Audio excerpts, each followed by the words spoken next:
तो पिछले एपिसोड में आपने देखा था कि मणि श्यार, करण और बाकी लोगों से लड़ाई करने लगा था। वहीं टॉबी को कुछ एहसास होता है।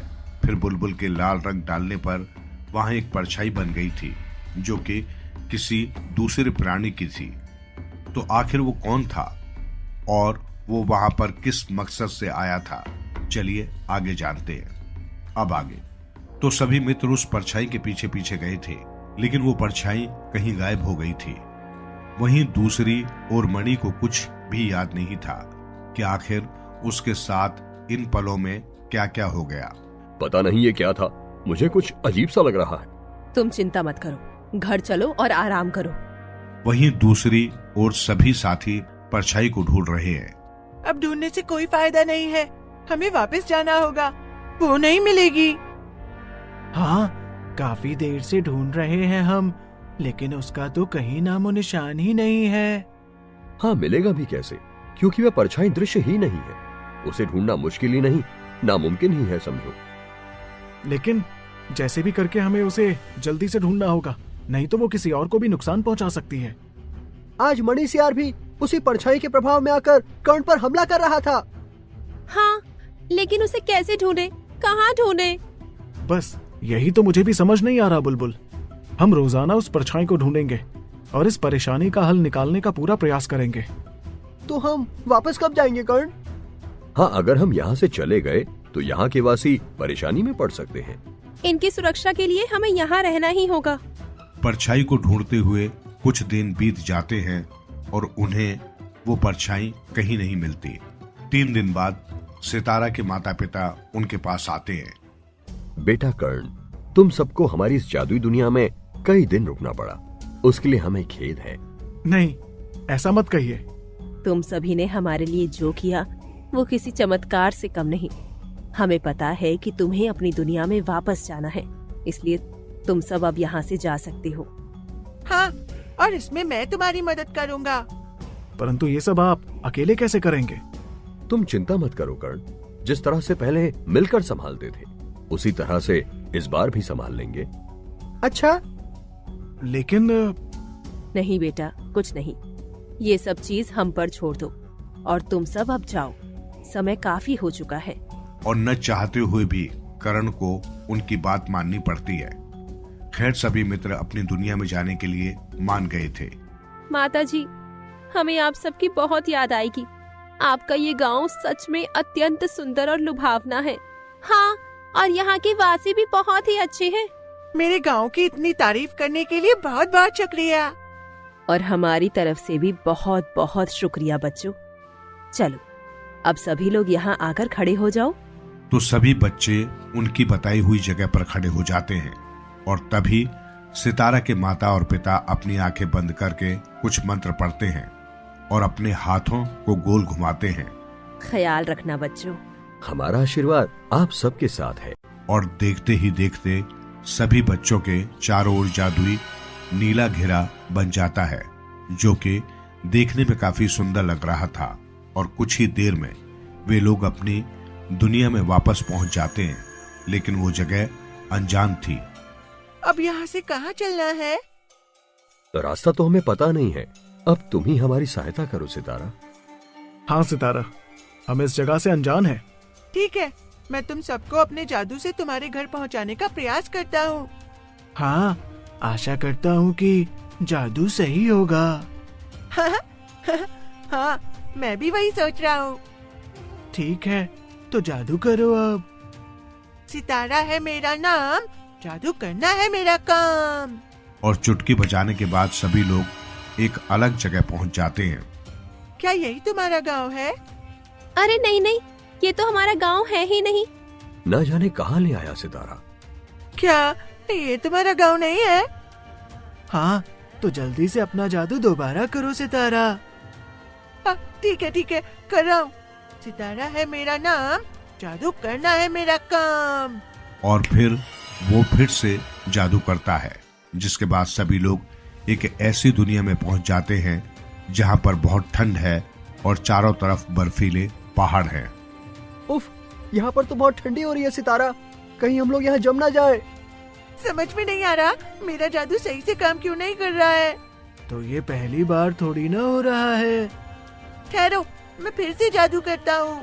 और सितारा फिर से जादू करता है। इसके बाद सभी लोग एक गांव में पहुंच जाते हैं। दोस्तों, ये गांव तो कुछ देखा हुआ सा लग रहा है। हाँ, देखा हुआ ही है। हाँ, मैं भी याद करने की कोशिश कर रहा हूँ कि आखिर ये कौन सा गांव है। ये गांव तो वही गांव है जहाँ पर हमारी मुलाकात तजिंदर सिंह और सुनीता जी से हुई थी। हाँ लव, तुमने बिल्कुल सही कहा। ये तो बिल्कुल वही जगह है। हाँ, चलो उतर जाते हैं। क्या पता हमें उनसे मिलने का मौका मिल जाए। हाँ, उन्होंने हमारी बहुत सहायता की थी। हमें उनसे अवश्य मिलना चाहिए। हाँ, चलो। और सभी लोग गांव के अंदर जाने लगते हैं। लेकिन सभी लोग जाते हैं तो देखते हैं कि वहां पर गांव का एक भी आदमी नहीं है। लगता है सभी गांव वासियों ने एक साथ ये गांव छोड़ दिया है। हाँ, सभी लोग डर गए होंगे। हो सकता है कि यहाँ पर कुछ गलत हुआ हो। हाँ कुश, लग तो यही रहा है। आगे चलते हैं, देखते हैं कि शायद तेजिंदर और उनकी पत्नी आगे जाने पर मिल जाए। काफी देर हो गई है, लेकिन वो लोग कहीं नहीं मिल रहे। हाँ, गांव भी काफी बड़ा है। क्या पता वे लोग किसी काम से किसी दूसरे गांव में गए हों। तो अब हम क्या करें कर्ण? थोड़ी देर और यहाँ रुक जाते हैं। क्या पता वे लोग यहीं कहीं गए हों। और सभी लोग धीरे धीरे थोड़ा और आगे जाते हैं। अचानक वहां पर सभी को शेर के दहाड़ने की आवाज आती है। अरे, ये तो शेर की दहाड़ है। चलो जल्दी से यहाँ से चलते हैं। हाँ, कहीं ये शेर हम सबको खा ना जाए। चलो, यहाँ से चलो। और तभी चारों तरफ से 4 शेर वहां पर आकर उनको घेर लेते हैं। सभी चौकन्ना हो जाते हैं। ओह माँ, शेर! सितारा, कुछ करो, बचाओ हमें। गांव में शेर क्या कर रहे हैं? डरो मत, मैं संभालता हूँ सब। सितारा है मेरा नाम, जादू करना है मेरा काम। तभी सितारा उन शेरों पर जादू करता है, जिसके कारण उन शेरों के पैर काफी लंबे और पतले हो जाते हैं। लेकिन शेर तब भी उन लोगों की तरफ ही बढ़ रहे होते हैं। लगता है इन शेरों ने ही यहाँ पर आतंक मचाया होगा, तभी यहाँ के गांववासी भाग गए हैं। हाँ, इनसे अब हमें ही निपटना होगा। हाँ करण, जरा संभल कर। टॉबी और शुगर, तुम लोग मेरे पीछे रहना। हाँ बुलबुल। करमजीत, हमले के लिए तैयार रहो। मैं तैयार हूँ। तभी करण और करमजीत उन शेरों से लड़ने लगते हैं। वहीं सितारा अब फिर से उन पर जादू करता है और उनको बिल्ली बनाने का प्रयास करता है। लेकिन जादू उल्टा हो जाता है और वो डरावनी बड़ी बड़ी बिल्लियों में बदल जाते हैं। हे भगवान! हे भगवान, ये क्या हो गया?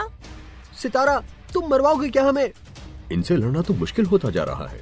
और तभी पेड़ों की शाखों से लटकता हुआ तेजिंदर सिंह आता है। ओए, शेर से पंगा और तेजिंदर से दंगा महंगा पड़ता है। ओए जी, तुसी इहाँ बिल्कुल सही कहा। हाँ, तू अड्डी पंजाबी एकदम सही ता नहीं है, लेकिन फिर भी ठीक है बेटा जी, कद्दू काट के। वाह, अब तो हम सबको डरने की जरूरत ही नहीं है। तेजिंदर सिंह जी जो आ गए हैं। मजा आ गया इनको देखकर। वही तेजिंदर और सुनीता बड़ी फुर्ती से उन बिल्ली बने शेरों से भिड़ जाते हैं। ध्यान से पाजी। ओ जी हाँ कर्ण, तुसी फिक्र न करो जी। तुसी चढ़ जाओ इस बिल्ली दे उत्ते। हुण देखो तुसी कमाल दी चीज। तेजिंदर ऊंची कूद से एक बिल्ली की पीठ पर बैठ जाता है और उसके सिर पर हाथ रखकर कुछ मंत्र बोलता है। इसके बाद वो बिल्ली नियंत्रण में आ जाती है और चुपचाप नीचे बैठ जाती है। वहीं दूसरी ओर सुनीता बाकी बिल्लियों को एक जाल में बांध देती है। रुकिए सुनीता जी, मैं भी आती हूँ, कसकर बांध देंगे इनको। हाँ, हम सब भी आते हैं। और सभी लोग मिलकर उन बिल्लियों को जाल में फंसा लेते हैं। आपके आते ही सारा काम आसान हो गया।